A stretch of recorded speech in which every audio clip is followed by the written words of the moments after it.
Hello everyone and welcome to a class of t-shirt design in Illustrator for learning designing icons, objects. So if you're planning to learn t-shirt designing from the beginning, then you're in the right place because we'll cover in this class from the basic to advanced.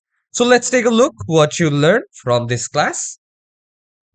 Customizing fonts to make t-shirt design, retro tape t-shirt, streetwear t-shirt design, graffiti t-shirt design, logo t-shirt design, wavy text t-shirt design, vintage t-shirt design, and summer t-shirt design.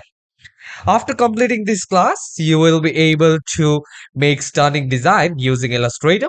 You'll have a great knowledge about coloring. You'll be able to use your own color palette.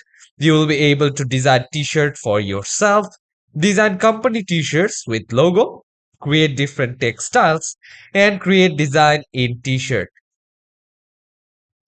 This is a project based class. So during learning, you will have class project. So what you learn, you will be able to participate in class project. So you can do practice while you are learning. You will have supporting resource in this class. It will be easier for you to learn. Let's take a look at what are the class projects. Designing a basic t-shirt, creating a wavy text t-shirt design, creating a streetwear t-shirt design, making a logo to print in t-shirt, making a summer t-shirt design. And during learning, if you face any issue or if you have any question, then feel free to ask me. I'm always there for you to help you. So let's start t-shirt designing with Illustrator together.